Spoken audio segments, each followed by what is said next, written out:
Pipe and the technology that should be used in plumbing, जिससे हमको जो daily आज मेजॉरिटी जो सोसाइटीज में इश्यूज आते हैं दैट इज अबाउट लीकेजेस, कि ऊपर वाले का जो टॉयलेट या बाथरूम एरिया है वहां से नीचे वाले की वॉल में लीकेजेस आ रहे हैं, एंड यू नो जो सोसाइटीज बेसमेंट प्लान कर रही है, तो हमको हमेशा एक सवाल आता है सोसाइटी से कि हम बेसमेंट क्यों प्लान करें, because we have to think of some other way of parking, क्योंकि अगर बेसमेंट प्लान करेंगे, मुंबई में पानी भरता है एंड सबसे पहले बेसमेंट में पानी भरेगा। सो इन सब चीजों के बारे में आप प्लीज हमको थोड़ी क्लैरिटी दे सकते तो be really really good for our viewers. उसके लिए मैं एक सबसे पहले एक छोटा सा पावर पॉइंट प्रेजेंटेशन जैसा है, उसके कुछ इमेजेस में दिखाना चाहूंगा कि किस तरह प्लानिंग होता है शुरू से। सो अगर मुझे कुछ 2-3 मिनट मिलेंगे वो कहने के लिए तो मैं जरूर दिखाऊंगा।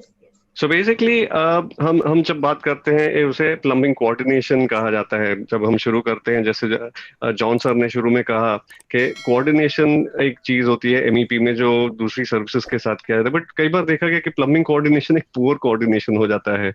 अभी मैं इस इमेज से ये कहना चाहता हूँ कि जो बिल्डिंगें हैं वो हम इंसानों की तरह बनी हुई हैं। हर एक जन मेहनत करके, हम कंसल्टेंट्स जो होते हैं, आर्किटेक्ट्स होते हैं, इंजीनियर्स होते हैं, मिलके एक अच्छी सी बिल्डिंग बनाना, हमेशा हर एक जन चाहता है कि अच्छे से अच्छी बिल्डिंग बने जिसमें कोई प्रॉब्लम्स ना हो आगे। उसी तरह इंसान का शरीर भी होता है जिसके अंदर आप देख सकते हैं पाइप्स हैं, नर्व्स हैं, वेन्स हैं, बॉडी में भी इसी तरह होता है जो बिल्डिंग में होता है। मगर जब उसे अच्छे से नहीं किया जाता है तो वो ऐसा कुछ बन जाता है जो दिखने में भी भयानक होता है और उसका फंक्शनैलिटी भी बहुत बुरा हाल हो जाता है उसमें। तो बेसिकली प्लम्बिंग क्या चीज है? लोग जब पूछते हैं कि आप प्लम्बिंग करते हो, मगर प्लम्बिंग क्या चीज है? प्लम्बिंग वो एक ऐसा ऐसा एक साइंस है, एक ऐसी आर्ट है जिसमें साफ, स्वच्छ और हेल्दी पानी आप तक लाया जाए और आपका जो इम्प्योर डर्टी वाटर है उसको सेफ एंड सैनिटरी मेथड से डिस्पोज किया जाए। वो इतना सा सिंपल काम है प्लम्बिंग, पानी अंदर पानी बाहर। बट बहुत बार अभी क्या होता है, जब हम आपने जब नुपुर जी बेसमेंट की बात की है, तो बेसमेंट्स में बहुत सारी चीजें पहले से प्लान करनी पड़ती हैं। कि जैसे कई बार ऐसा होता है कि कुछ बिल्डिंगों में 2 बेसमेंट होते हैं, लेवल 1 लेवल 2 बेसमेंट होता है। आप आपकी अंडरग्राउंड टैंक्स कहाँ डालना चाहेंगे? फिर जैसे आपने पूछा कि बहुत बार मुंबई में अपने यहाँ बारिश का सिचुएशन होता है जिसमें फ्लडिंग हो जाती है।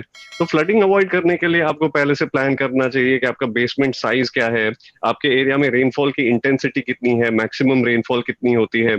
उस रेनफॉल के बेसिस पे आपको एक कलेक्शन एरिया बनाना होता है बेसमेंट में, जिसे सम्प कहते हैं। आपको मटेरियल आपके शुरू से डिसाइड कर लेने पड़ेंगे ताकि आप क्या मटेरियल डालना चाहते हैं, किस तरह के पाइपिंग डालना चाहते हैं।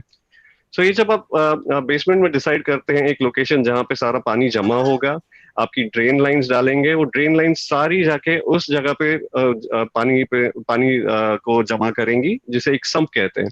वो सम्प में एक सम्प पंप डाला जाता है, उसके लिए भी आपको पहले से प्रोविजन करना पड़ेगा। जैसे वो पंप को पावर सप्लाई लगेगा, तो you need to plan that well in advance के पावर सप्लाई आप कहाँ से लाना चाहोगे।